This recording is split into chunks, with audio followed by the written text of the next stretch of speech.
Satu Raja-Raja 10. Kunjungan Ratu Negeri Sheba. Ketika Ratu Negeri Sheba mendengar kabar tentang Salomo berhubung dengan nama Tuhan, maka datanglah ia hendak mengujinya dengan teka-teki. Ia datang ke Yerusalem dengan pasukan pengiring yang sangat besar, dengan unta-unta yang membawa rempah-rempah, sangat banyak emas dan batu permata yang mahal-mahal. Setelah ia sampai kepada Salomo, dikatakannya segala yang ada dalam hatinya kepadanya. Dan Salomo menjawab segala pertanyaan ratu itu. Bagi raja tidak ada yang tersembunyi, yang tidak dapat dijawabnya untuk ratu itu. Ketika Ratu Negeri Sheba melihat segala hikmat Salomo dan rumah yang telah didirikannya, makanan di mejanya, cara duduk pegawai-pegawainya, cara pelayan-pelayannya melayani dan berpakaian, minumannya, dan korban bakaran yang biasa dipersembahkannya di rumah Tuhan, maka tercenganglah ratu itu. Dan ia berkata kepada raja, "Benar juga kabar yang kudengar di negeriku tentang engkau dan tentang hikmatmu.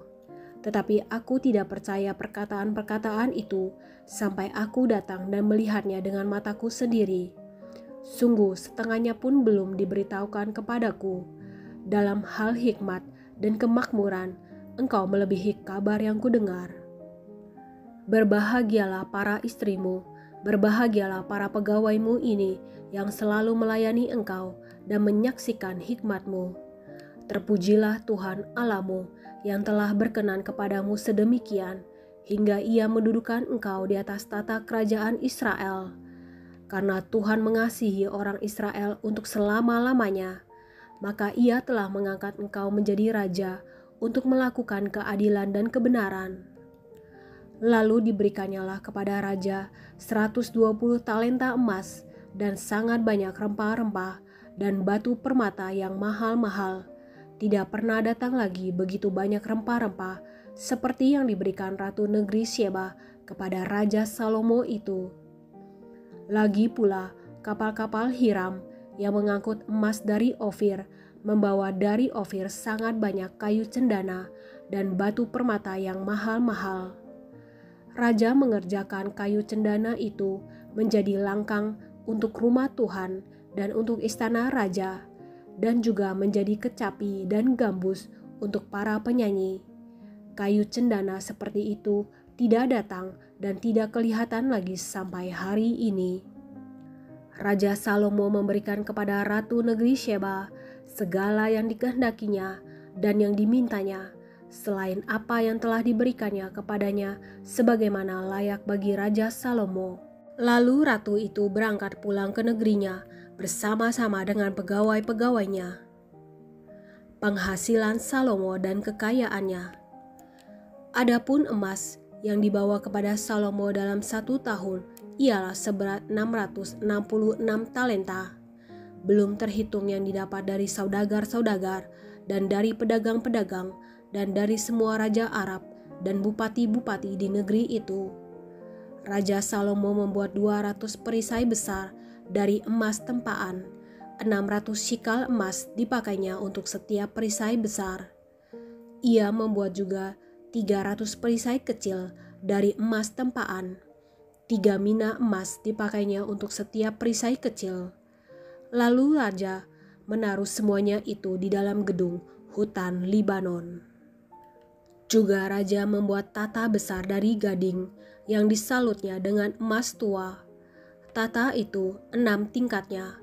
Pada tata itu ada di sebelah belakang sebuah kepala bundar, dan pada kedua sisi tempat duduk ada kelek-kelek.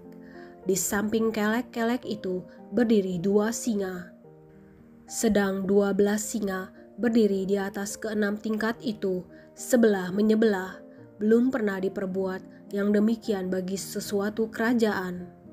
Segala perkakas minuman Raja Salomo dari emas, dan segala barang di gedung hutan Libanon itu dari emas murni.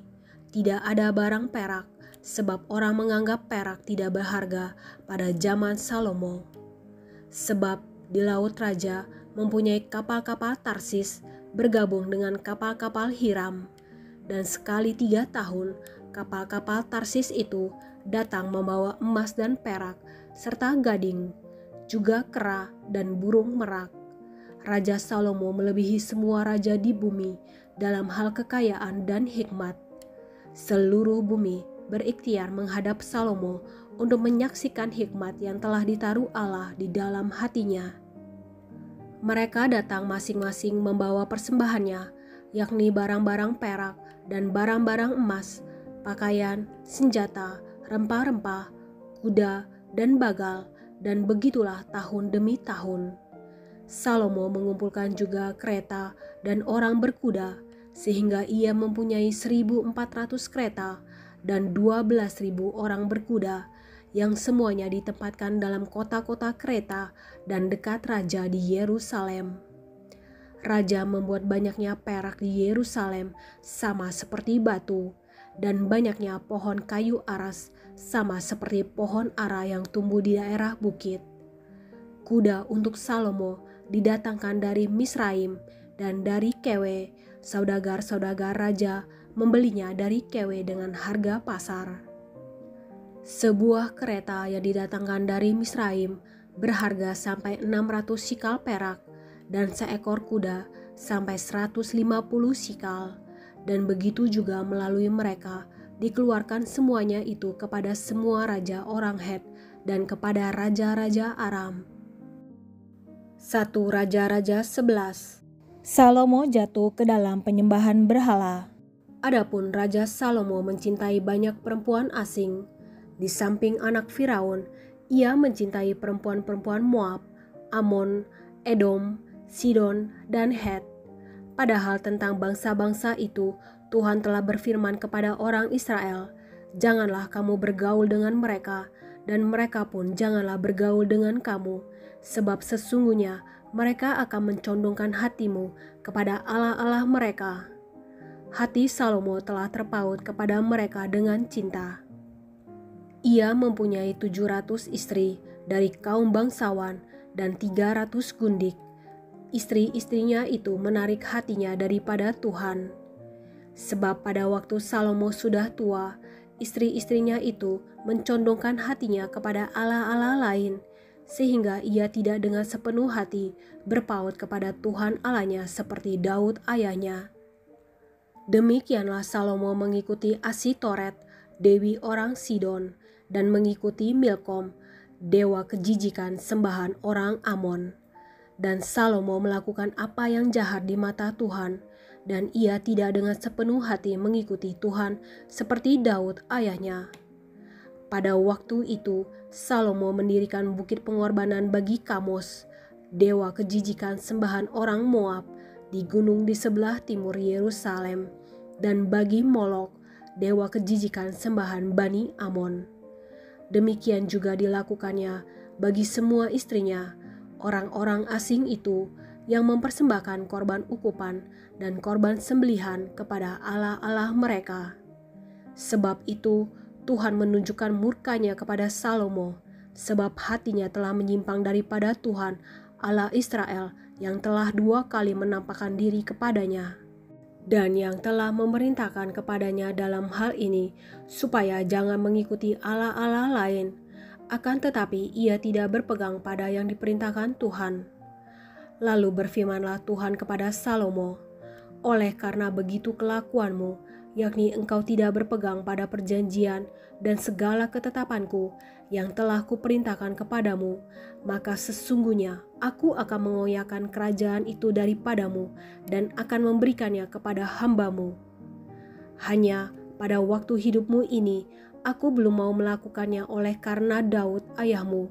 Dari tangan anakmu lah aku akan mengoyakkannya. Namun demikian, kerajaan itu tidak seluruhnya akan kukoyakkan daripadanya. 1 suku akan kuberikan kepada anakmu oleh karena hambaku Daud dan oleh karena Yerusalem yang telah kupilih." Lawan-lawan Salomo. Kemudian Tuhan membangkitkan seorang lawan Salomo, yakni Hadad, orang Edom. Ia dari keturunan Raja Edom. Sesudah Daud memukul kalah orang Edom, maka Panglima Yoab pergi menguburkan orang-orang yang mati terbunuh, lalu menewaskan semua laki-laki di Edom. 6 bulan lamanya Yoab diam di sana dengan seluruh Israel, sampai dilenyapkannya semua laki-laki di Edom. Tetapi Hadad melarikan diri bersama-sama dengan beberapa orang Edom dari pegawai-pegawai ayahnya dan mengungsi ke Mesir. Adapun Hadad itu masih sangat muda. Mereka berangkat dari Midian, lalu sampai ke Paran. Mereka membawa beberapa orang dari Paran.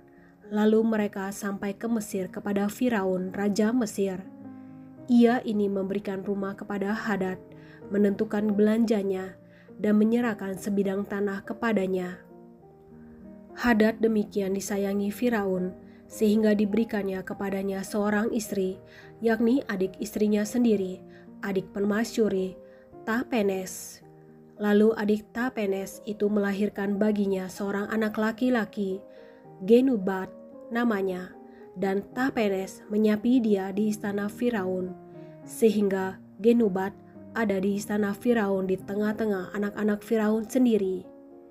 Ketika didengar Hadad di Mesir bahwa Daud telah mendapat perhentian bersama-sama dengan nenek moyangnya dan bahwa Panglima Yoab sudah mati juga, maka berkatalah Hadad kepada Firaun, "Biarkanlah aku pergi ke negeriku." Lalu bertanyalah Firaun kepadanya, "Tetapi kekurangan apakah engkau padaku ini, maka engkau tiba-tiba berniat pergi ke negerimu?"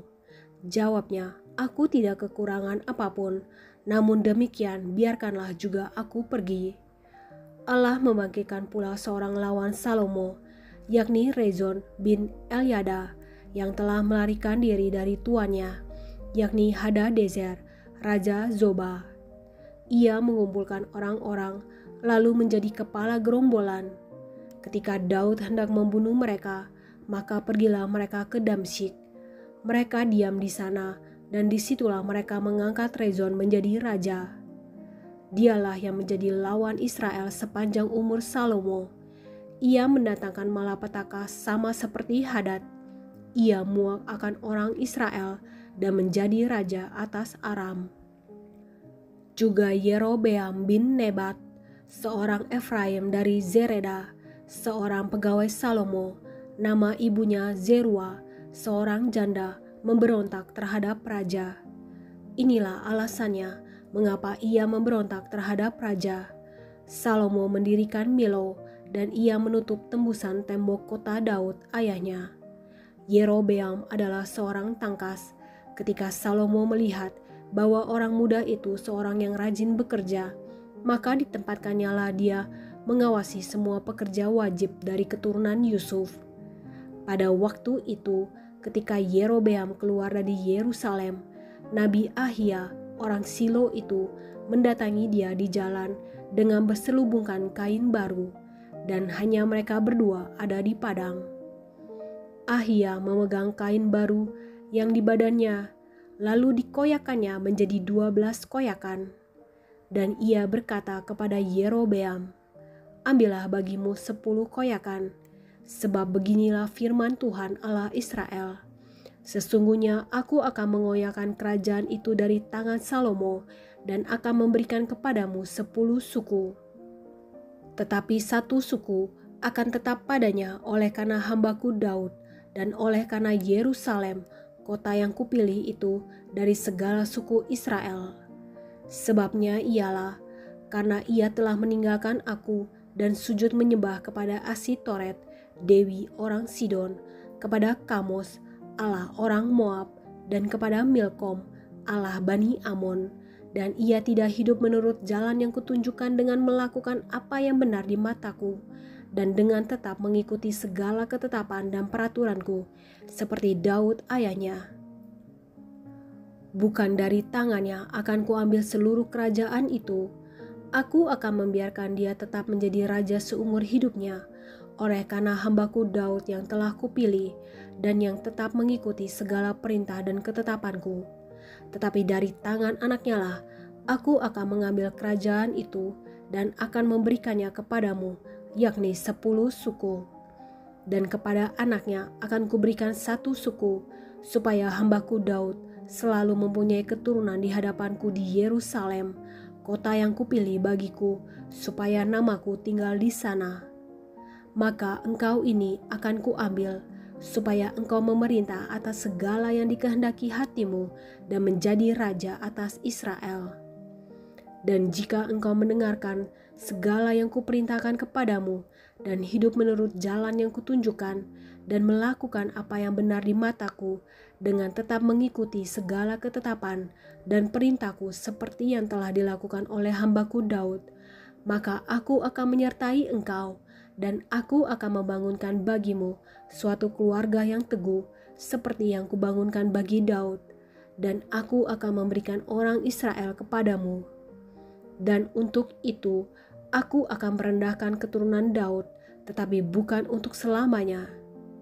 Lalu Salomo berikhtiar membunuh Yerobeam, tetapi Yerobeam bangkit dan melarikan diri ke Mesir, kepada Sisak, raja Mesir, dan di Mesirlah ia tinggal sampai Salomo mati.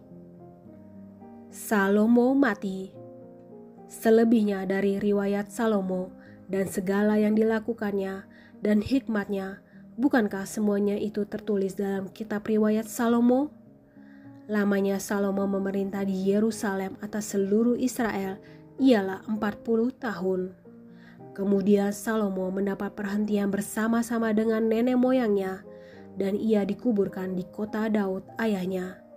Maka Rehabeam anaknya menjadi raja menggantikan dia. 2 Tawarik 9. Kunjungan Ratu Negeri Sheba.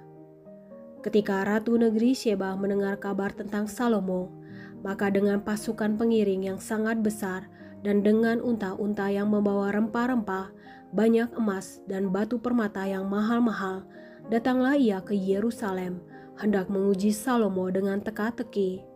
Setelah ia sampai kepada Salomo, dipercakapkannyalah segala yang ada dalam hatinya dengan dia. Dan Salomo menjawab segala pertanyaan ratu itu. Bagi Salomo tidak ada yang tersembunyi yang tidak dapat dijawabnya untuk ratu itu. Ketika Ratu Negeri Sheba melihat hikmat Salomo dan rumah yang telah didirikannya, makanan di mejanya, cara duduk pegawai-pegawainya, cara pelayan-pelayannya melayani dan berpakaian, juru-juru minumannya, dan pakaian mereka, dan korban bakaran yang biasa dipersembahkan di rumah Tuhan, maka tercenganglah ratu itu. Dan ia berkata kepada raja, "Benar juga kabar yang kudengar di negeriku tentang engkau dan tentang hikmatmu. Tetapi aku tidak percaya perkataan-perkataan mereka sampai aku datang dan melihatnya dengan mataku sendiri. Sungguh, setengah dari hikmatmu yang besar itu belum diberitahukan kepadaku. Engkau melebihi kabar yang kudengar. Berbahagialah orang-orangmu dan berbahagialah para pegawaimu ini yang selalu melayani engkau dan menyaksikan hikmatmu.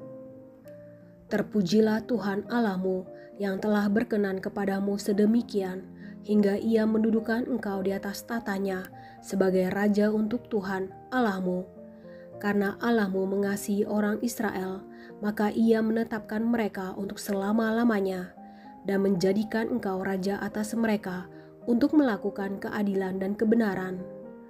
Lalu diberikan kepada raja 120 talenta emas dan sangat banyak rempah-rempah dan batu permata yang mahal-mahal. Tidak pernah lagi ada rempah-rempah seperti yang diberikan Ratu Negeri Sheba kepada Raja Salomo itu. Lagi pula hamba-hamba Huram dan hamba-hamba Salomo yang membawa emas dari Ofir membawa juga kayu cendana dan batu permata yang mahal-mahal. Raja mengerjakan kayu cendana itu menjadi tangga-tangga untuk rumah Tuhan dan istana raja, dan juga menjadi kecapi dan gambus untuk para penyanyi. Hal seperti itu tidak pernah kelihatan sebelumnya di tanah Yehuda. Raja Salomo memberikan kepada Ratu Negeri Sheba segala yang dikehendakinya dan yang dimintanya, melebihi yang dibawa ratu itu untuk raja. Lalu ratu itu berangkat pulang ke negerinya bersama-sama dengan pegawai-pegawainya. Penghasilan Salomo dan kekayaannya. Adapun berat emas yang dibawa kepada Salomo dalam 1 tahun ialah seberat 666 talenta, belum terhitung yang dibawa oleh saudagar-saudagar dan pedagang-pedagang. Juga semua raja Arab dan bupati-bupati di negeri itu membawa emas dan perak kepada Salomo. Raja Salomo membuat 200 perisai besar dari emas tempaan. 600 sikal emas tempaan dipakainya untuk setiap perisai besar. Ia membuat juga 300 perisai kecil dari emas tempaan. 300 sikal emas dipakainya untuk setiap perisai kecil. Lalu raja menaruh semuanya itu di dalam gedung hutan Libanon. Juga raja membuat tahta besar dari gading yang disalutnya dengan emas murni. Tahta itu 6 tingkatnya dan tumpuan kakinya dari emas yang dipautkan pada tahta itu, dan kepada kedua sisi tempat duduk ada kelek-kelek. Di samping kelek-kelek itu berdiri 2 singa. Sedang 12 singa berdiri di atas ke-6 tingkat itu, sebelah menyebelah. Belum pernah diperbuat yang demikian bagi sesuatu kerajaan. Segala perkakas minuman Raja Salomo dari emas, dan segala barang di gedung hutan Libanon itu dari emas murni. Perak tidak dianggap berharga pada zaman Salomo. Sebab raja mempunyai kapal-kapal yang berlayar ke Tarsis bersama-sama dengan orang-orang Huram. Dan sekali 3 tahun kapal-kapal Tarsis itu datang membawa emas dan perak, serta gading, juga kera dan burung merak. Raja Salomo melebihi semua raja di bumi dalam hal kekayaan dan hikmat. Semua raja di bumi berikhtiar menghadap Salomo untuk menyaksikan hikmat yang telah ditaruh Allah di dalam hatinya. Mereka datang masing-masing membawa persembahannya, yakni barang-barang perak dan barang-barang emas, pakaian, senjata, rempah-rempah, kuda, dan bagal, dan begitulah tahun demi tahun. Salomo mempunyai juga 4.000 kandang untuk kuda-kudanya dan kereta-keretanya, dan 12.000 orang berkuda yang ditempatkan dalam kota-kota kereta dan dekat raja di Yerusalem. Dan ia memerintah atas semua raja mulai dari sungai Efrat sampai negeri orang Filistin dan sampai ke tapal batas Mesir. Raja membuat banyaknya perak di Yerusalem sama seperti batu, dan banyaknya pohon kayu aras sama seperti pohon ara yang tumbuh di daerah bukit. Kuda untuk Salomo didatangkan dari Misraim dan dari segala negeri. Salomo mati. Selebihnya dari riwayat Salomo dari awal sampai akhir, bukankah semuanya itu tertulis dalam riwayat Nabi Nathan dan dalam nubuat Ahia orang Silo itu, dan dalam penglihatan-penglihatan Ido pelihat itu tentang Yerobeam bin Nebat? Salomo memerintah di Yerusalem atas seluruh Israel 40 tahun lamanya. Kemudian Salomo mendapat perhentian bersama-sama dengan nenek moyangnya, dan ia dikuburkan di kota Daud ayahnya. Maka Rehabeam anaknya menjadi raja menggantikan dia.